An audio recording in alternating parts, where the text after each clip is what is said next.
Hey, I see these bags under my eyes. It's because I'm so tired of all these terrible games. Welcome and welcome back, everybody. It's Tia here, and in today's video, I have another 5 disappointing games. So disclaimer, because internet, because YouTube, etc. These are not necessarily bad games. They are just games that did not live up to the expectation that I had for them. How misinformed, subjective that is, probably very. In addition to hoping that this video is somewhat entertaining, I'm going to try to make it as informative as possible, giving you some specific reasons why the games didn't work for me. And whether you agree with me or not, I will be providing you with some alternative recommendations that fall into a similar camp, but that might touch on some of those things that I had criticisms about in a more satisfactory manner.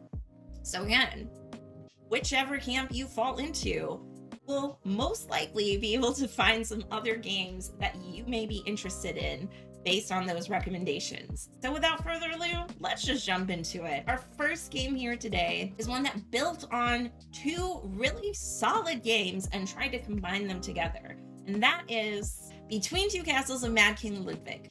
So this game is a mashup between 2 cities and Castles of Mad King Ludwig. Both games on their own, solid games. Quick overview, Between Two Cities is a quick drafting game where you are building 2 cities and you are trying to accumulate the most points between those 2 cities to total up to your score. But the cities are shared between each of the 2 players, which is what allows the game to have such a high player count of up to 7 people, which is not uncommon in a lot of kind of drafting style games where you're competing for majorities and really looking at the 2 people next to you. Castles of Mad King Ludwig is also a tile laying game. However, the emphasis here is on setting market prices for various tiles and adding them to your castle. They're not just square tiles that score based on placement and type of room. They score on total area of certain types of rooms. Certain types of rooms can only be placed above or below or within certain constraints. Each type of room has a different power that'll give you. There are extra objectives. You're scoring based on the number of rooms, the placement of rooms, adjacency of rooms, and you can even configure your rooms in such a way. The reason why it's called Mad King Ludwig is because each tile is differently shaped and differently sized, and you can put them all in different configurations, and it's really challenging spatially as well as mathematically to put that all together. So Between Two Castles of Mad King Ludwig seeks to take the crunchiness of Castles of Mad King Ludwig and put it into the playstyle of Between Two Cities with these tiles that represent the different areas you would normally find in Castles of Ludwig, laying them out and drafting them. Now you might already be thinking this, maybe not, but in my experience, playing through this did not live up to the expectations of 2 great games being combined together, making an excellent, equally great, if not greater game.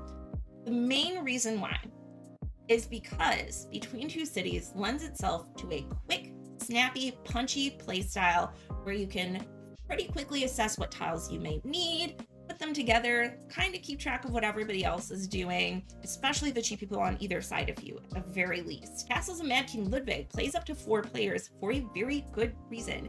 It is very crunchy, very mathematical. There's a lot going on there. Trying to distill that down to a simple mechanic, but opening it up to 7 players, you can probably imagine that people are going to be prone to AP or analysis paralysis throughout the game.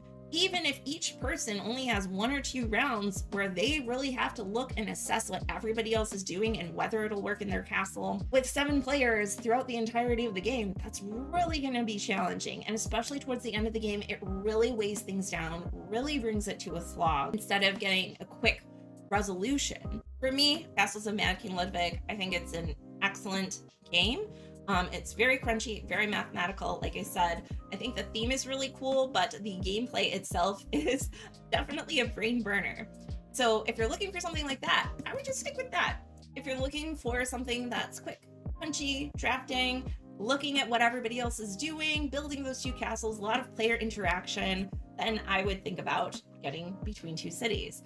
But again, putting them together, I think there are very strong markets for both types of games. I think there are people like me who definitely enjoy both types of games, but if I'm in a mood for a chunkier game, I'm gonna want to play a chunkier game. If I'm in the mood for a quick drafting filler game, then I'm going to want to play a quick drafting filler game. I'm certainly probably not going to, while I do appreciate those two games, want to play them at the same time.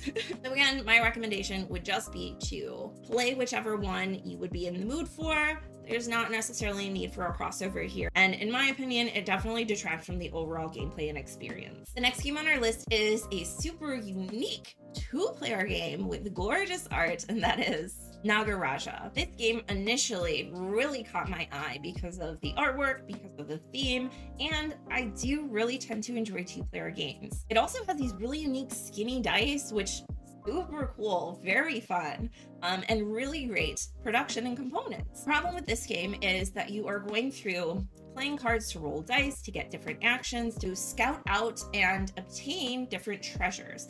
As you can see around the borders of each board, you have those 9 tiles that you'll be flipping over to get treasures. The mechanics seem really cool. The components, amazing, beautiful, great table presence.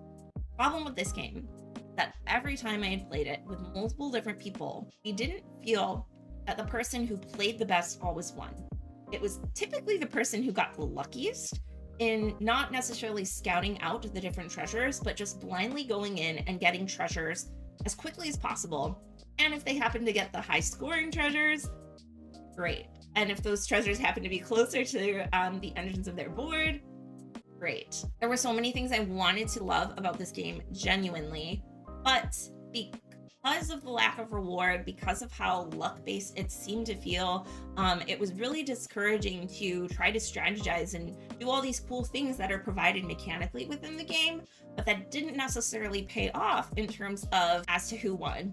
And I think when I played it with other people and they won because they were lucky, or I won because I was lucky, it also felt bad as the winning person to be like, oh yeah, I just kind of fell into some points there, sorry.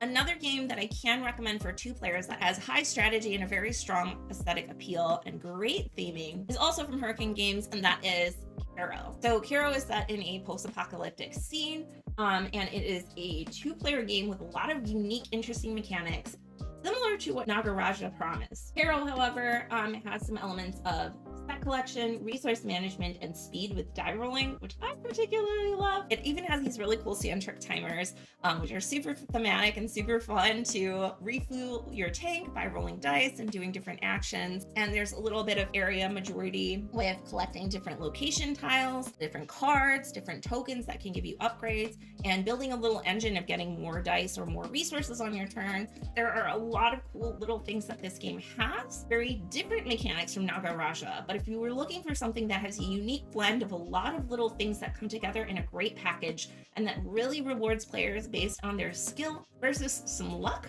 I would definitely recommend checking out Caro. The next game on this list, albeit, is from one of my favorite designers, one of my favorite publishers.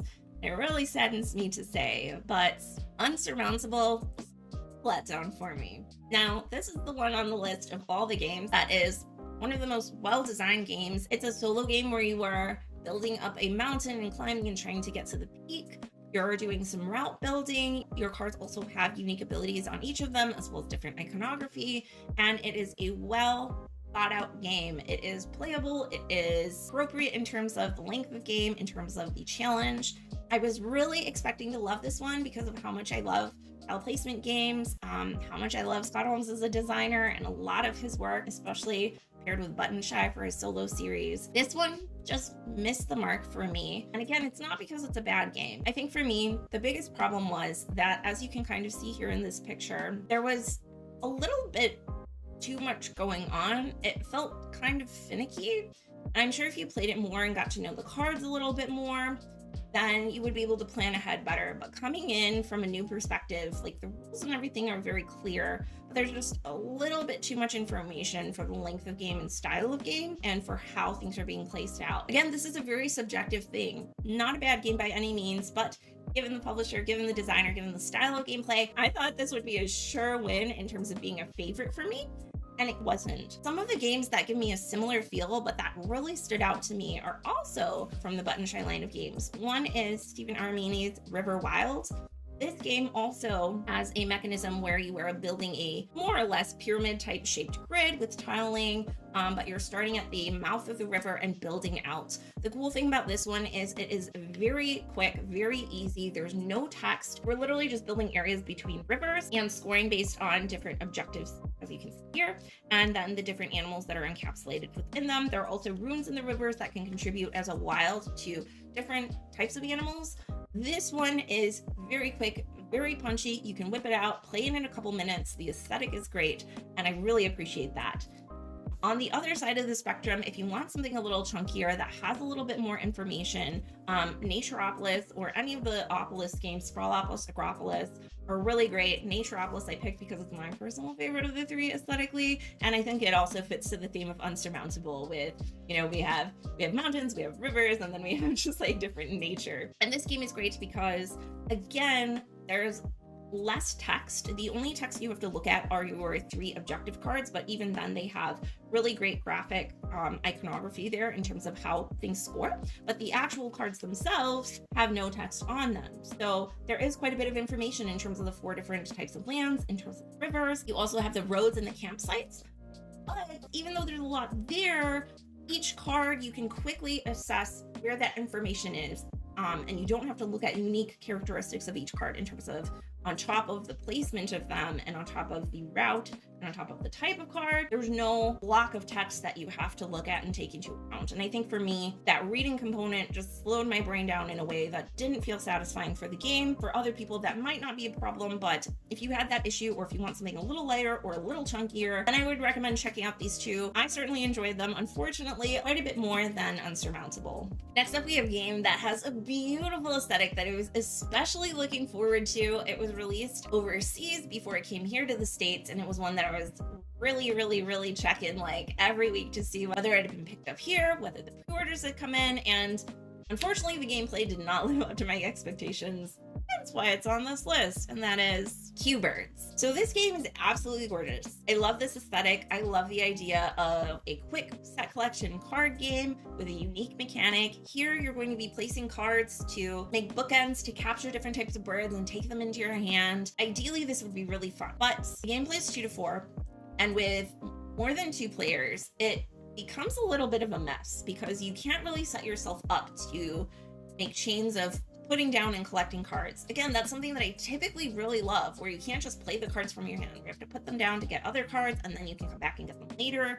But in this game, it didn't quite come together in a really cohesive way. One of the reasons being, as I said, the way that you put the cards down and pick them up, especially if 3 other people go in between you, it really sets it up for the next person instead of giving you a delayed setup where you can come back to it and get those cards. So really it kind of gives you the inverse of drafting, where you're trying to put down cards that won't help your opponents, but that might not help you get the best cards. Not necessarily a bad thing, but it didn't really feel fitting with this style and weights of game. Beyond that, once somebody gets sets, it manipulates the other player's hands and kind of resets them in a way that can be really defeating when you are putting a little bit of thought and strategy in, and then your cards are just useless, or it's just a wash, or you have to get rid of them or trade them out. So while I wanted to love this game based on the mechanics, based on the aesthetic, it really missed the mark for me in terms of the pacing and in terms of being able to strategize and play ahead. There are, however, 2 other small card game bird games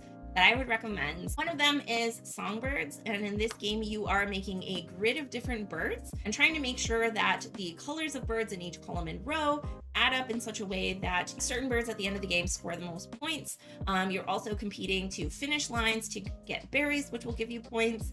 And this one definitely has a lot of strategy, definitely has a lot of that tension of push and pull, where you don't necessarily want to play all of your best cards because you want to keep some of those in hand for scoring at the end of the game.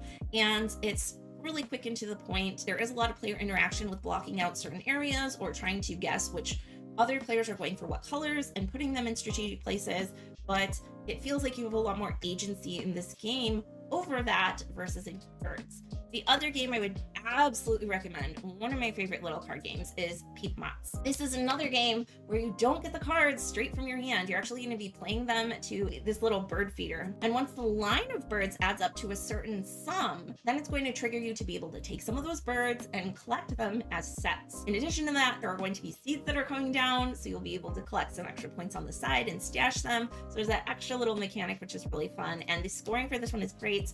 Again, you want to hold on to some of the good birds because you get to play them at the end of the game. And in addition to looking at different colors and majorities of points, you're also scoring male and female pairs of the same type and same value of birds. So there's a lot of little juicy scoring mechanics in this one. And I think this one especially, but both this and Songbirds are games where throughout the course of the game, it's a toss-up as to who's going to win. Whereas in Q-Birds, once someone kind of gets a lead or once someone has all the right sets or gets into a flow, it definitely is vulnerable to being one of those games where you're just like, okay, well, it's pretty clear that this person has a head start.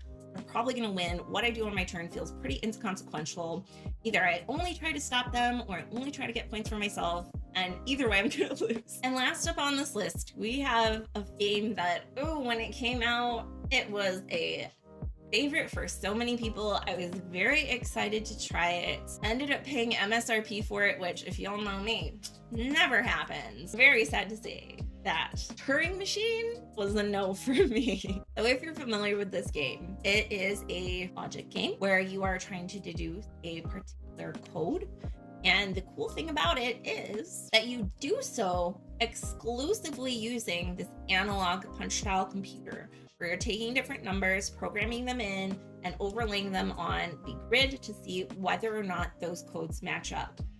Now, there is no denying that the components for this game, the way that they pieced out this puzzly goodness, is mind-blowingly cool. No denying that there. However, in terms of it translating into a board game, I think that this is great solo activity. I think it's very engaging trying to figure out the puzzles.